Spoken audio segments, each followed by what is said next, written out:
Hey everyone, welcome to another episode of Gimme That Take, the fastest growing LIV Golf podcast of 2023. Stick around for more takes like this. I have no Australian accent even to attempt right now. Like, I would love.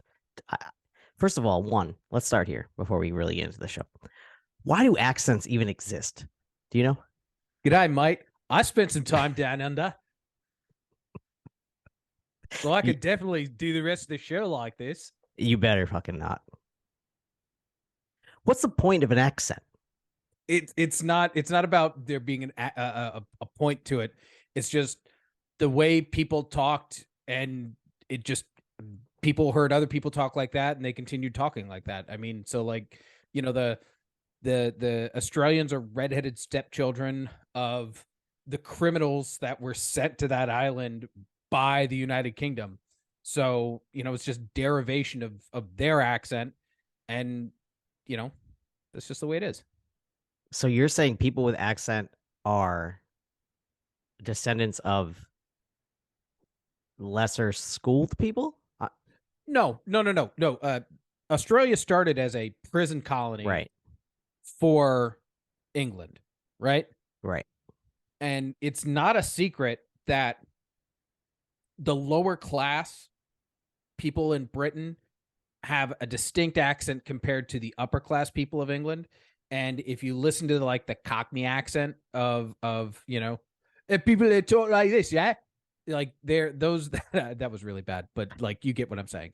You know, the people that talk like that where that accent, you see it kind of change. I won't say devolve, but change into what you hear Aussies and New Zealanders or Kiwis sound like.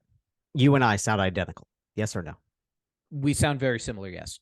So Although people ask me all the time in certain situations if I'm from the South, because I use a lot of words from when I was stationed down south moved into my vernacular, like y'all and yonder and stuff like that. And people are like, "Oh, are you from the South?" And I'm like, "No, I'm from Poughkeepsie." And people are like, "Where's that?" I'm like, "It's in New York. It's in the Hudson Valley." And they're like, "Well, then why don't you talk like you're from New York?" And I'm like, "Because I'm not retarded." No, because where we are in the Hudson Valley is actually they've done studies about how neutral our accent is because of the large transient population of the people that live around here.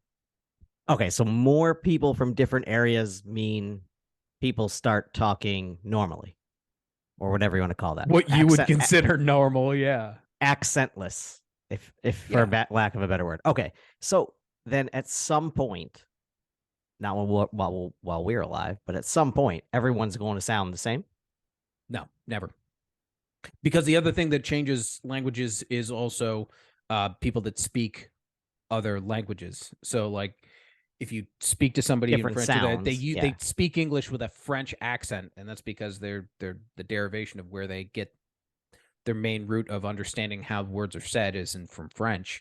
So they bring that along with how they say certain letters. Same thing with, Russian and, Middle Eastern and so on and so forth. The point of this was Australian's not even it's not a language. Australian's just an accent. Just like, I mean, you have the you have the King's English, which is American English, and then you have the Queen's English, which is what they speak in British, which is why if you look at the website for Adelaide, it's actually something that's I was going to bring up later, but I'm going to just talk about it now. If you look at the way they spell certain words, like the way they spell meters, it's different. Favors, and there's a lot of words that they you look at it and it's like Google's telling you it's misspelled. That's because it's American English or the King's English. Whereas, in Queen's English, British English, or, Australian for that matter, that's the way they spell those words. It's not saying necessarily that it's wrong. It's just a different derivation of the different language, of the same language. I sound like every person that doesn't have an accent on television, though, right? We all watch television. Everybody has Netflix. Everyone's seen Game of Thrones. Or I guess that's a bad example because they have accents. Yeah. Everyone's seen an American show, a reality show. If you don't have some fool from the South, which is where I live. So are my children going to have accents? Yes, probably. Hmm. Which is actually, no offense, one of the top reasons I never wanted to move south. I mean, your kids will derive a lot of the way they say words from you, but they will also get it from the vernacular that the people around them use all the time, which unfortunately for you, you are severely outnumbered. Yeah. Batman and accents. That's what we got on this show. Listen, man, I don't know what to tell you. I grew up watching people like Robin Williams and Jim Carrey, and it was always funny for me to do people's accents and stuff. And when I was in Australia, I got so much fun. I found so much fun in mimicking and parroting the accents of the people that I was around. And I spent a whole day speaking in an Australian accent. And I had a lot of people think I was actually Australian. They could have been fucking with me, but it was fun. What liquor do you mix with Vegemite? What liquor do you mix with Vegemite? I don't know. Why don't you tell me? I don't know. I assumed. I mean, when you were Vegemite enough- is like a vegetable spread, and I stayed the fuck away from that. Oh, it's a spread. It's not a drink. Oh, No, Vegemite is a spread. Like, like Nutella? Yeah. Like Nutella is a hazelnut chocolate spread. Vegemite is a spread. Like you would make a peanut butter and jelly sandwich. Like in that Men at Work song, I Come From a Land Down Under, he talks about a Vegemite sandwich. Mm. That's just 2 pieces of bread with Vegemite spread in between. As some people down south would make like a mayonnaise sandwich. Kind of similar. Probably on a shitty biscuit. Anyway, It's gross. Well, biscuits are cookies to them. biscuits are everything to these people. Okay. we got LIV Golf, and we're doing Yes, another week of LIV Golf. another week of LIV Golf, coming off an awesome performance, obviously at Augusta by the LIV players, and terrible job by the TV coverage. We finally get back to good golf where we can see everyone playing at the same time, where we can get great pairings like this week where they put all the captains together and then they put all the teams, the remaining 3 players from each team together to start the hole, which I think is a really cool idea for round 1. I hope they actually kind of stick with that. What do you think? I love that. That's a round 1 thing, but I would like to see them kind of split it up in the other rounds as well. Well, yeah, they'll go off the leaderboard and put the leaders to make sure the leaders finish on 18. They do that every week. They adjust the pairings throughout. Right. So, right. But to start round 1, it'd be awesome if you could go and watch your team. Like when we go to a LIV event, if we wanted to just go watch the fire, we would know where the fireballs are in round 1, right? Absolutely. We would know where whomever it is that we want to see play. We wouldn't have to go look at a map or try to find things. I really think LIV hit something really nice on this, and it's going to look better on TV when these guys are talking to each other, laughing. They can, have a little bit of. I mean, it's already loose as it is on the course, and help each other. And help each other. Yeah. Coach each other, and yeah, awesome stuff. Anyway, this week they're playing at the Grange Golf Club in Grange, South Australia. Par 72, just shy of 7,000 yards, so a short course. It's a much smaller course than we've been seeing on the LIV Tour. This course actually is a combination of the West and East courses. So the 2 courses they put together, the East course, which was redesigned by Greg Norman in 2012. Shocking. Yeah, they'll be the front 9, and that's going to be holes 9 and 10 and 12 through 18 of the Grange Golf Club East course, and then the back 9 of the West course, which is a Mike Clayton, an Australian pro. That's going to be holes 10 through 18. So a little bit different. No one's actually ever played this course before, if you think of it that way, right? No one's ever played 1 through 18 here because they're combining 2 golf courses into one. So interesting stuff. It provides a really unique challenge. Yeah, absolutely.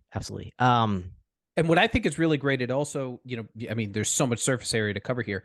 It allows things to spread out so that you can have better coverage and everything's not so packed and tight in. So it allows the fans to be able to spread out a little bit more and see more. The fans are going to be the highlight of this entire weekend for sure.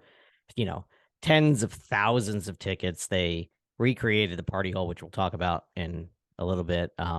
Weather is supposed to be absolutely perfect in the 60s, partly cloudy, like almost 0% chance of rain. little bit of Wait, wind. 60s Fahrenheit or Celsius? Well, if it was 60 Celsius, we'd be I think that'd be the only thing we'd be talking about. Yeah, 60s Fahrenheit. So it is fall, right? Yeah, it's fall there, not spring. So, something to think about because they're on the south half of what do they call southern hemisphere. That's the phrase. There you go. In the southern hemisphere. It has been described as more of like a link style course where you want to hit the fairway, as many fairways as you possibly can, and not so much being rewarded for hitting bombs. Dustin Johnson talked about the rough and how it's this Bermuda rough. So there's a lot of places where it's pretty deep and the ball sits down. So you're going to want to hit the fairways this weekend if you're going to want to score well. Always talk about prediction for the winning score. I think the winning score is definitely single digits under par here. I think despite the fact that it's a short course, it's going to penalize players for missing. It's going to play kind of funky too. There's going to be a lot of putting from off the green. I watched awesome stuff last night. LIV Golf does so many cool things. The Four Aces went live on Instagram last night, right as I got home from my trip to Atlantic City, and they were running through their practice round or whatever. So you get to go out there and see, and some of these bunkers that are around that are greenside are just absolutely unbelievable. So gonna have some really fun golf shots to watch. I just don't know that we're gonna see a lot of low scores. So that's where we're at. Of course, every single time LIV Golf gets on to a course, we break it down holes 1 through 18. So I'm gonna let Jerome take us through the front 9. You told me to have 10 to 18, bud. Did I? Yeah. Oh, okay. Well, then let's go through the front. Sorry. Did I really? Yeah. Oh, okay. Well, the front 9 is starting on the East course, right? Yeah. Yeah. And it's starting with hole number 9 on the East course, which is coming up right now, a par 5. So really what you need to do is on this hole is a big old swinger left off the tee. So taking a big draw here for sure. The wind conditions of the day are going to determine whether you're going to get here on this 500-yard par 5 home in 2. There are bunkers placed super strategically on the right side of the green. There's a big runoff on the left side. So expect to see plenty of approach shots that play short and left or pin high and left to avoid those bunkers on the right side. That's where you can be saved. You get into the bunkers on the right side and you're going to take birdie out of the equation. So not an easy first hole on this course whatsoever. The second hole is going to play a par 4 somewhere a little bit past 400 yards or so. This one, 437 yards. There you go. The meters to yards conversion is a little wonky. Yeah, we're not doing meters to yards conversion. That's not happening. Swing it again down the left side, and a back pin placement is going to be real tough because there's a big old runoff on the back left-hand side of the screen as well. A big, deep-ass bunker on the right side of the green. A lot of fairway to hit, so the approach shot's going to be key here. But if you're going to miss the green, you want to miss left.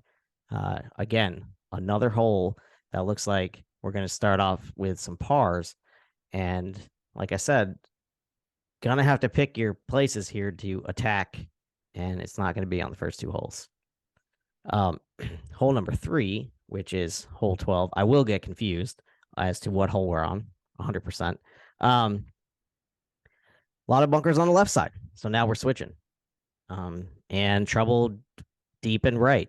So players are going to, the wind obviously is going to be a factor, but this is not going to be a course where you're going to be able to take a hole off. It doesn't look like here at the on the first three. Yeah, two plays 235. Yeah, plays 235. There is a lot of landing area. Very typical of a link style course, but very typical of an American course. There's a lot of room to land short and right, and there are no bunkers between the short right. So miss the green short and right. There are no bunkers between you and the entire green. My guess is that the pin placement's definitely going to be kind of the front left. Yeah, right in that danger area where those big bunkers are. For sure, that'll definitely be probably a Sunday pin over there. But a pin on even on the backside is kind of tough to get at. Mm-hmm. It looks like there's got some vegetation that's really close up to the center back of the green. Yeah, if you overshoot that, yeah, and a little hidden bunker there on the left, that's probably trouble too. So I think most players are gonna, if the pins are in the back, most players are probably gonna play to the front of the screen, or if the pin is in the front, people are gonna be missing short and right, and so we might see some putts from off the green here, which I was talking about. Moving on, this is the fourth hole number 13 on the East course. Short. What's the distance here? Give me a conversion here in meters. 326 meters is 357 yards. 357. You'd think, all right, some of these guys take out the driver, give it a whack. They can carry, some of these guys carry it 330, 340. Problem is that those bunkers again now on the front side of the green are deep. I don't think we're going to see anybody hitting driver here, but not hitting driver is not going to penalize you because the hole's not playing long. So this is probably the first crack at a birdie. As long as you can make an accurate second shot, you're going to have a wedge or a short iron here. Yeah, I mean you play a long iron to like what 248 meters is 275 yards wise. Yeah, like a 3-wood or something like that. Yeah, lay it up. Yeah. So we got a chance at a birdie here on hole 4. Hole 5 is the 14th hole on the East course, and we got another little dog leg left. This one actually looks super straightforward. It looks like everywhere, plenty of landing area for sure for your tee shot on a just over 400-yard par 4, which means that you can let it rip here a little bit. Landing the ball somewhere in the 300-yard range will leave you another 54-degree or 56-degree or something in. So this hole looks like could be a birdie as well. Moving on, we are going to hole number 15 on the East course, the second par 3. Says here on the Grange that they just put this par 3 in.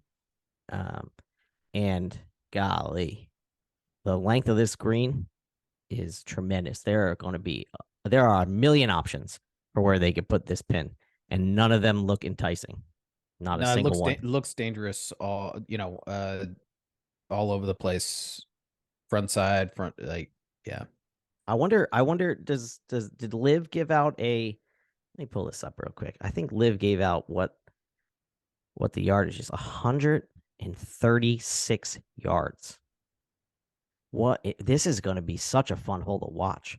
136-yard shot, which is where most of these guys can really, they can put it on a dime from 136, right? But absolutely. I'm not saying that there's going to be an ace, but if this plays, and this is a little different, if this thing plays in the back, I think we got a good look at an ace. I think the front side's obviously tougher with a bunker off the back of the green, a bunker to the right side of the front of the green, and a bunker to the short right.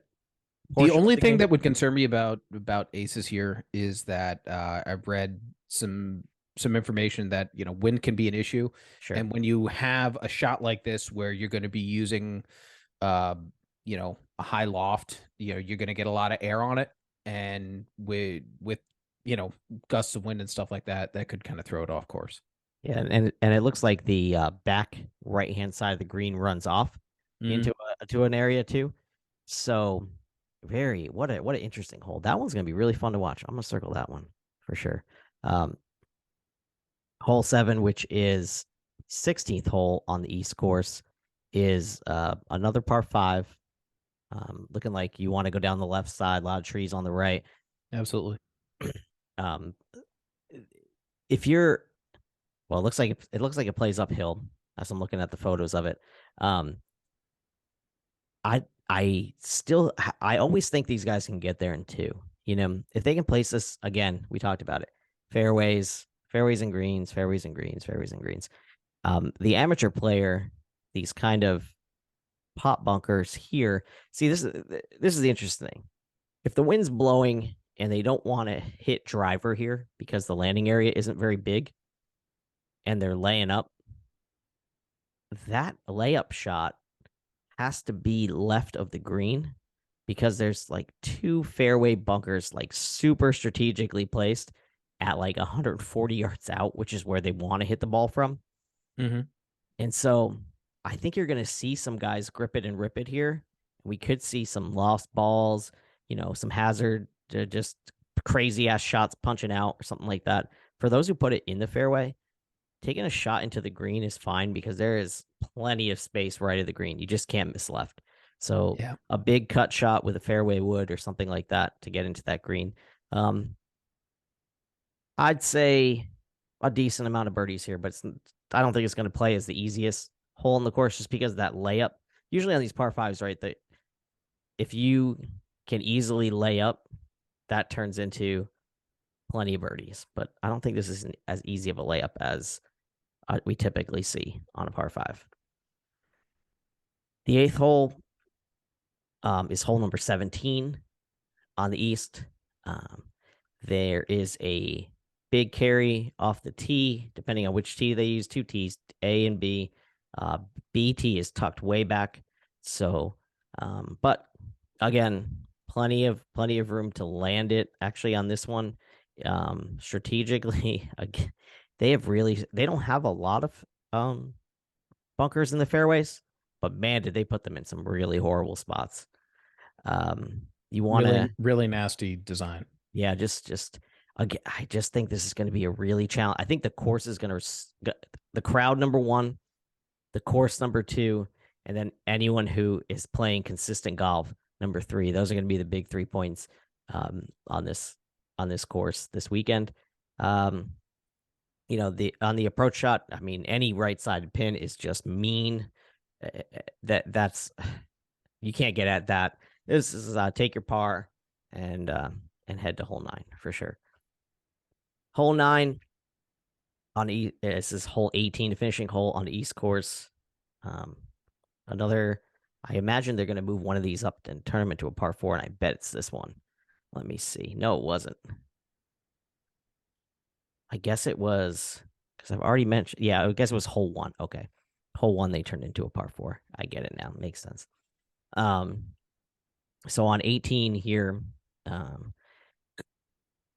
finally some fairway bunkers down the left side, but they probably shouldn't come into too much into play. A short left pin placement is death, absolute death. This one, I don't even know that anyone's going to be taking a rip at here to get in into.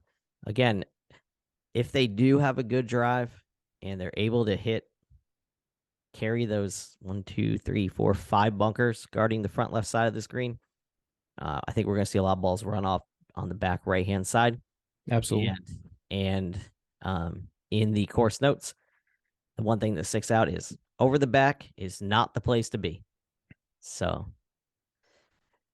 not an easy front 9. I think, you know, the captains are starting out on this side, and I would be surprised if with 9 holes to play, we see any captains up on the leaderboard. Interesting. All right. Head over to the West course and take us home.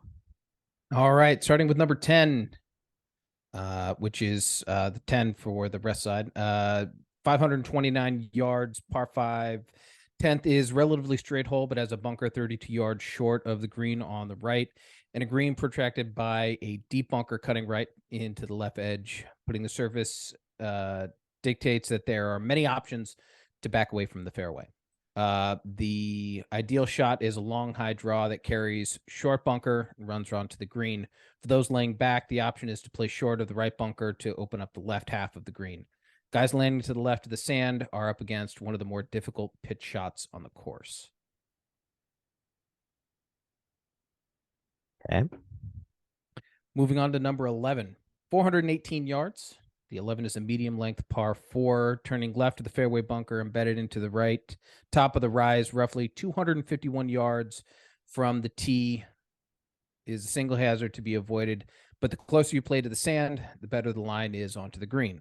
Yeah, what a challenging tee shot here. It looks like that's elevated out at about 260 and down in a valley there on the right-hand side. So that's going to make for some interesting looking second shots if you lose it left. Now the bunker carry is 268 yards for the long hitters, the perfect tee shot finds the rise opposite end of the bunker and the shot down to the green with a short iron. Yep, no missing right here for sure. Yep. Number 12, 176 yards. The first of a pair of medium length par 3s on the back 9. It's quite a long, narrow green with bunkers on both sides. The more intimidating bunker runs the way along the left side of the green, and this short hole is simply asking for a good shot. It is not particularly difficult unless the wind is up, and saving a par in the green is missed. Shot is not easy. Going on to 13, the tee is a short par 5, 548 yards. Par 5 must negotiate central fairway bunker, 268 yards from the championship tee, which obviously that's what they're playing. The option is to play over it, left, or to the right of the sand. Left is better line onto the green because of the fairway bunker further along the right that influences the second shot. Easiest to pitch onto the small green is from the left. Yeah, if you take a look at that hole, the right side of this fairway is everything runs off to the right. And so landing up on that left side off the tee is going to be imperative if you have any hopes of getting there in 2. Moving on to 14. The hole that everyone will be talking about. 173 yards. The final par 3 is a medium length uphill hole with a tier cutting through the middle of a small target. A deep bunker on the right makes the pins cut on the right of the green the most intimidating to access, which will probably be what we're seeing Sunday to make everything all the more interesting.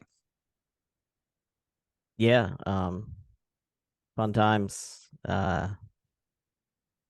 Good times, great oldies. Yeah, it's not actually the 12 is going to be the one everyone's talking about, not this one. 12 is the one that they converted into a mini stadium, calling it the watering hole. Oh, really? Nice. bar behind the first tee. Got Greg Norman bar on the left side of the tee box. Another bar halfway to the hole. Another bar front right, and a big old bar on the back side of the green. That's 12. Awesome. Go ahead. Moving on to 15, 409 yards. 15th is a medium length hole. First of a quartet of par 4s, varying length and challenge. A pair of fairway bunkers, one short of on the left, the other further down on the right, determine the club and the line from the tee, and the green is the best approached from the right half of the fairway, especially when the pin is cut up to the back left corner of the green. 16.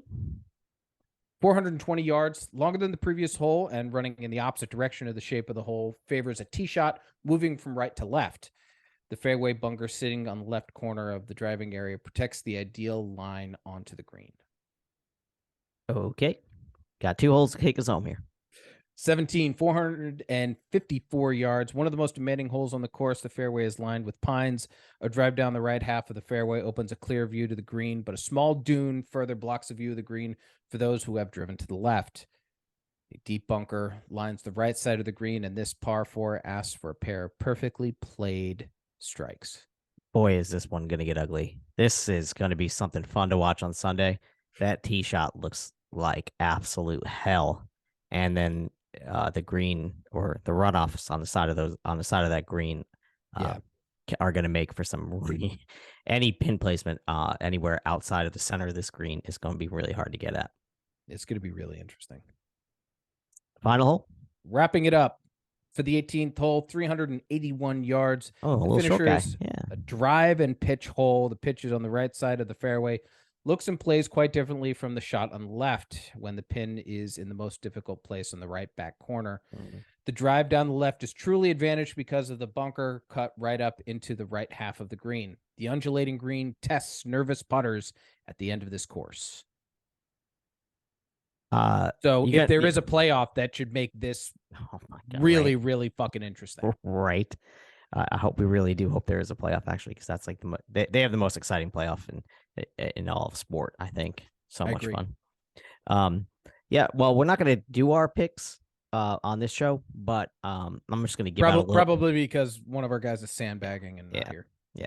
But one of the things that I noticed as we went through these holes were off the tee, you're going to have to hit a lot of draws, Mhm. and that doesn't bode well. So if you're considering taking Dustin Johnson, who can't hit a draw, and all he does is hit cuts, I think I'm not going to. I'll never doubt someone who is as accomplished as Dustin Johnson, but this one's going to be real tough on him. And I think in general, this is going to be such a crazy weekend. The one thing I'm worried about, though, the Australian team has to play well. Ripper has to play well. Obviously. They have to. Advantage Europe here. And I think we could see some of the teams that we're not used to seeing up at the top, like Stinger, like Majestics, because they're so used to playing under conditions like this where you have to hit the ball in the fairway, where you have to make some really interesting plays around the green, like putting from off the green or pitching to the fat part that's not necessarily near, some weird angles. That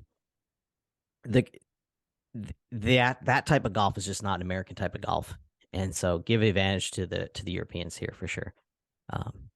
So when you do make your pick, make sure you don't pick Bryson. This is not a course for Bryson. He'll be at the bottom of the pylon here. I think Brooks is going to be heavily touted as a guy who could come out and win. Obviously, he's playing the best golf out of anybody. Not a course built for him. He is not one of these kind of touch guys around the green. So somebody older and somebody who's European, I think, is like Ian Poulter. Like Ian Poulter, yeah, it's like an Ian Poulter type of course. Because you don't have to hit it far here.